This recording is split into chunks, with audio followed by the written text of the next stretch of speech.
Welcome to Bad Influence. If you've ever copied a game, you've broken the law. This week we explain the rights and the wrongs of piracy. And our main review is Yoshi's Safari on the SNES. Yup, at last another Super Scope game. And how I used a computer to design a stylish Bad Influence dress. But first, ever fancied yourself as a TV director? You have? Then step in here.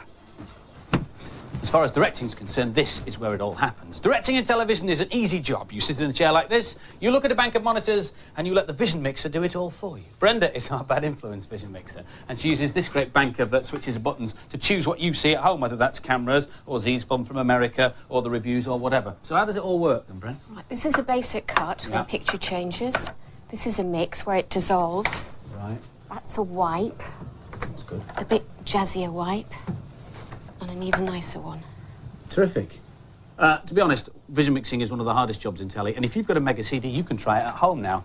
This system over here will let you make your own pop promos or videos for C&C Music Factory. It contains video footage from C&C's own videos and also some sort of wacky black and white footage from vintage films. The setup is very similar to what we've got in the gallery here, but on a smaller scale. The pictures at the bottom are what you've got to choose from, A, B and C, and the one at the top is what you're recording. And you just cut between them by pressing A, B or C on your controller. So you have B, C. There are also effects, just like in real telly. You can slice the picture up like that, or you could make it all smeary like that, and you can even put the lyrics on if you want to. It's a bit basic though, and it does get boring very quickly, especially if you don't like C&C Music Factory's music, and I'm not their greatest fan at all. There are other discs available though, with music from In Excess and Crisscross, but the only difference between those discs and this one is the songs. And the worst thing is you can't speed up the process at all. It takes ages. You've got to watch the video all the way through when you make it, and then all the way through at the end. Not brilliant, actually, but there's my effort. Vision mixing team, what do we think? Rubbish. Yeah, well, thanks very much. All right, then, we'll stand by camera 2, stand by Violet. Cut to camera 2, cue Violet. If you've got one of these, a Super Scope for the SNES, you're probably fed up with playing the same old games that you got with it last Christmas. Eyes peeled then for our main review, Yoshi's Safari, the first brand new Super Scope game in ages. Here's Sahale. People who bought Super Scopes originally have had a very long wait for a new game, so Yoshi's Safari's got a lot riding on it. This is the stage select screen where you can choose one of 7 stages to do in any order. I'm doing level 2, all the others are familiar Mario settings as well. In this game you play Mario riding on Yoshi's back around the land. You have to shoot all the Goombas and Koopas. If you shoot them you get coins. If Yoshi accidentally gets hit by a Koopa, then he gets dazed. Also, if you shoot him by accident, he gets a little plaster on the back of his head. This is the end of level boss for level 2. To destroy him, you have to shoot the pink sphere on his back, and also the green fireballs he fires at you. He takes absolutely ages to destroy, just like all the other bosses in this game. It gets really, really boring after a while. Hero got through to stage 3. The gate I'm about to blast lets me choose different routes to finish the level. I also have to jump over these ice barriers. If you don't actually make the jump, then you skid over the ice and it drains your energy quite a lot. The game scrolls like Mario Kart, but it's nowhere near as much fun to play. In this game, there's nothing to do but shoot. This is definitely the best game on the Super Scope so far, but it's not really saying much if you've seen the others. Overall, this is a really tedious game. It's a good blast, but not very challenging. This is the first decent game for Super Scope, but it's not to standards of the other Mario games. And so the final scores for Yoshi's Safari. The girls gave it an excellent 4 out of 5, but the boys only an average 3 out of 5. Ah, hello, depressing footers. I'm really depressed and I've written a blues song.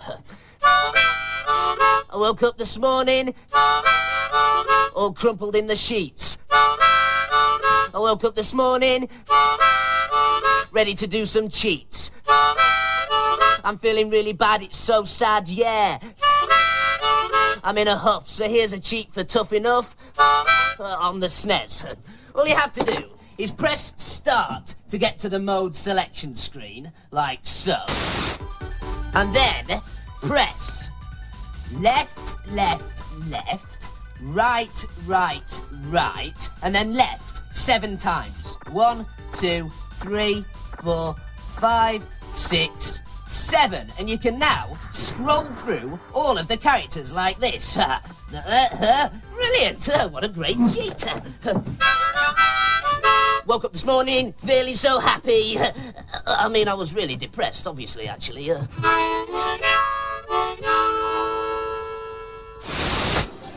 OK, kids, get them while they're hot. I've got Zool 2 for a £5. No, I'm robbing myself. 4 quid, no, 3, 2 quid.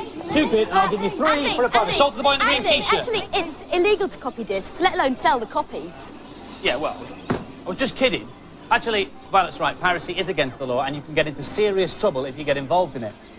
This was a raid organised by the police at a car boot sale last year.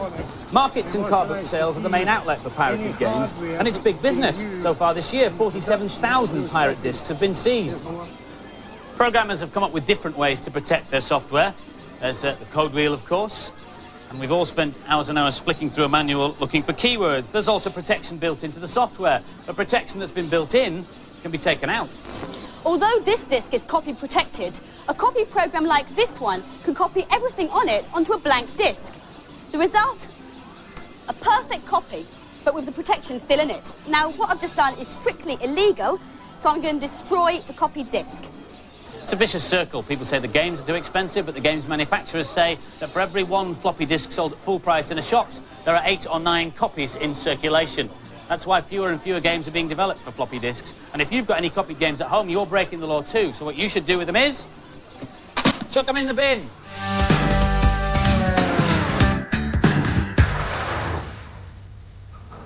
I've decided to get into the fashion business and design my very own Bad Influence frock. This is a crucial part of the process. I'm being pinned by Nicola for a prototype of my new design. It's always done in this plain fabric, as the real stuff's too expensive to risk cutting if it's not right. However, here at Nottingham Trent University, they minimise the risk of mistakes, as most of the process is computerised. Earlier on, I began designing this dress. Not just the shape of it, but the pattern on the pattern on the fabric too.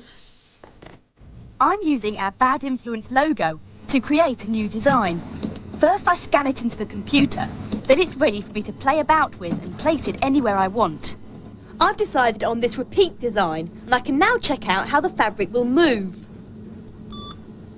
The next step is to send it to a special printer, which will print out directly onto fabric. And now for the exciting bit, designing the shape of the dress. This software already has a library of pattern pieces, so I can choose one that's close to the dress that I want and alter it to suit. First, I can see what the pieces will look like in 3D. I'm not happy about the shape here, so I've come back to the flat pattern pieces to alter them. I'm definitely shortening the length, and I want to change the position of the darts and the shape of the neckline. Lastly, I'm checking out how the pattern on the fabric will match up on the joins, so I'm not wasting any fabric when I cut it out. The beauty of this program is I can have my own personalised pattern pieces plotted out for me.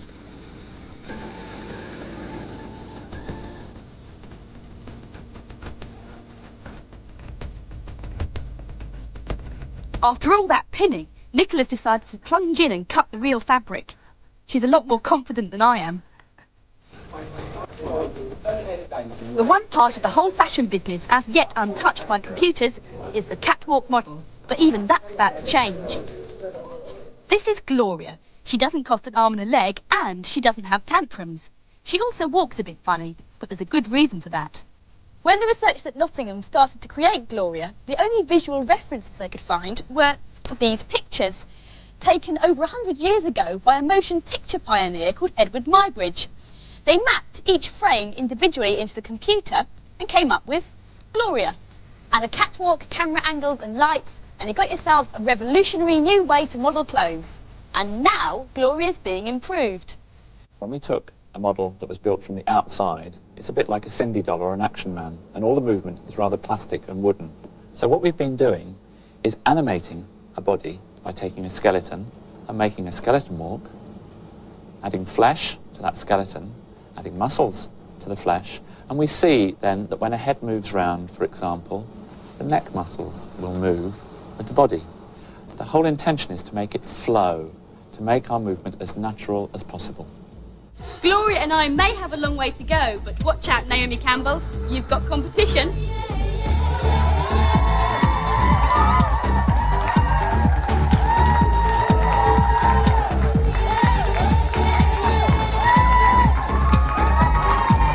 Yes, well, I don't think Jean-Paul Gaultier or Fatty Osbeck have got too much to worry about, have they? Shut up. Now for this week's news and previews.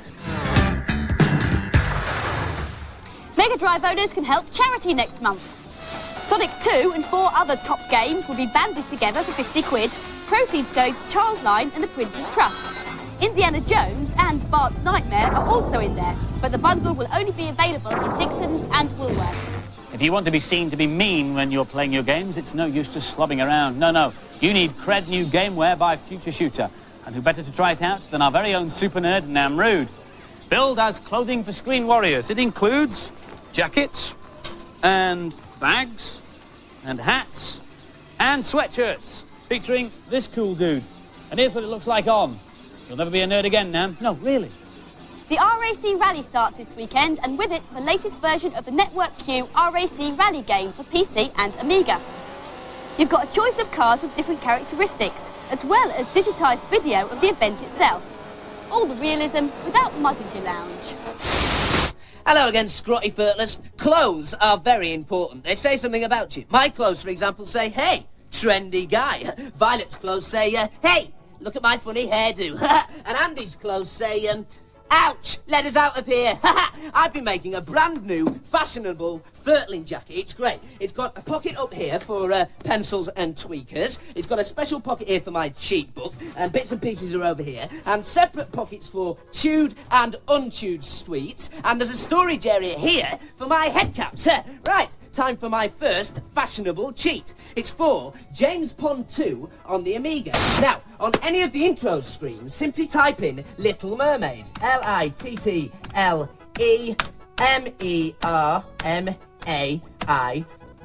like so.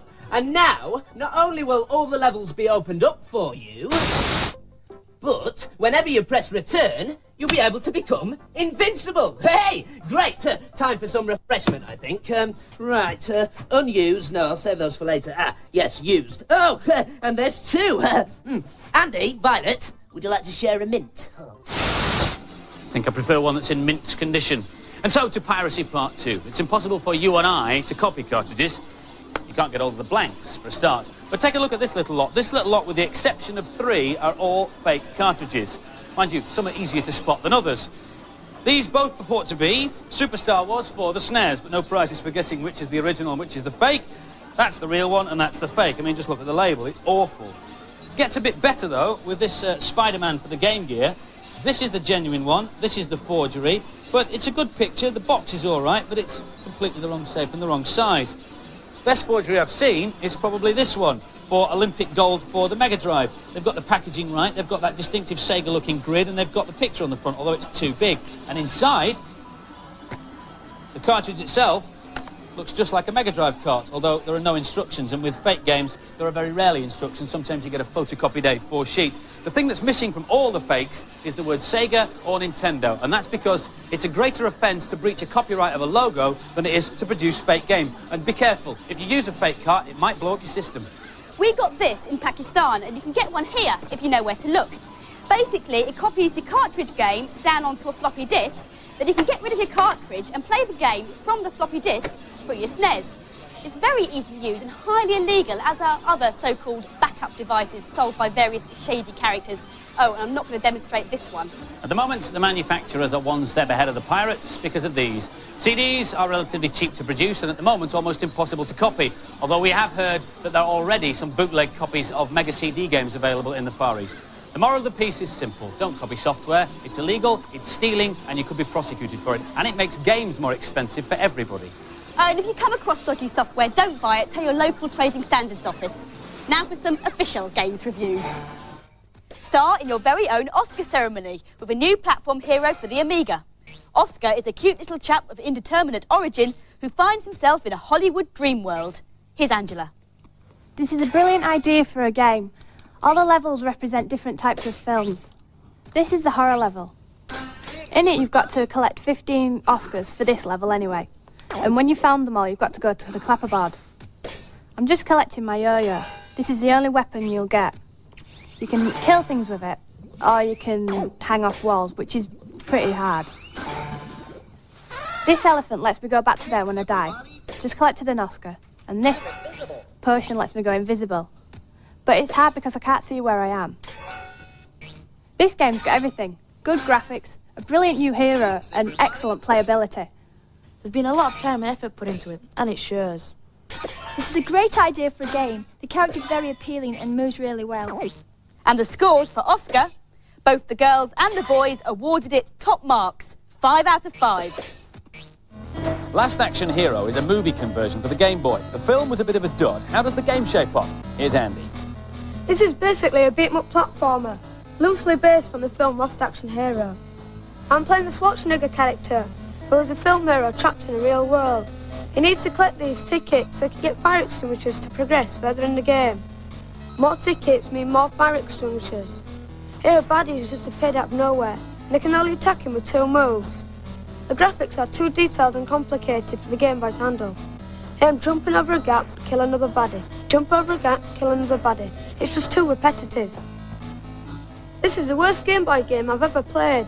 It's way too hard. It's difficult to see. There are lots of better beat-em-ups. It's good fun, but too hard. This sort of game does not work on the Game Boy.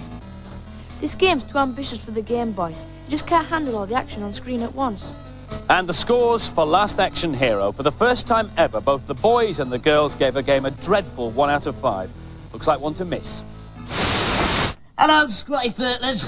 This is my latest invention, the Roo Duplicator. It's a machine that makes exact copies of anything, and I'm just about to test it out. Right. Now, stand back, because I don't know how far the field extends. Oh, no! I misjudged the field! No, I did. No, I'm the original Namrood. No, I am. You're just a feeble copy. Well, if you're the original Namrood, prove it. Do a cheat. Right, I will. It's for Fatal Fury on the Mega Drive. When you lose a fight and the continue screen appears, all you have to do is hold down up like so and press A, B and C simultaneously. Let go and keep doing this until you get a maximum number of credits. 9! Ha-ha! Aha! My ploy worked. While you were cunningly distracted, I reversed the field. Hey! Bye-bye, fake Nam. Whoa! Uh-oh! 3 good reasons not to copy anything. If you want to read the data blast, set your video recorder going now. Last week's competition prize was a load of Super Bomberman goodies with the game and a SNES. And the question was, what does SCUBA stand for? Well, the answer is self-contained underwater breathing apparatus. And the winner is Christopher Harrington from Londonderry. Well done, Christopher. 10 runners-up will also receive T-shirts, and your names are going across the screen now. Well done. This week's competition prize is a Last Action Hero jacket and a portable CD player and the soundtrack from Last Action Hero, and we're going to chuck in Namrood's latest blues CD. Now, the question is quite difficult. Now, we all know that Arnold Schwarzenegger, the star of Last Action Hero, was born in Austria. But what we want to know is which town in Austria was he born in? Phone in your answers on 0891 700 100. Calls will cost no more than 25p, but make sure you get permission from whoever pays the phone bill. Lines will close at midnight on Monday. Wouldn't it be nice if when you were playing you weren't tied to your console? If, for example, you wanted to wander around and say hello to the camera crew or find out if camera 3's got his shot in focus? No, of course not. Well, now you can, because of this new system, the Dual Turbo. It works just like your TV or video remote control. Infrared signals are sent out from the handset here to this little receiver box here that you plug in, where you plug in your normal control pads for the Mega Drive. So now you can just get up and walk around. And it comes with a second controller too. So, fancy a game of 2-player, Violet? Yeah, I'll beat you again. Bye. Ta-ra.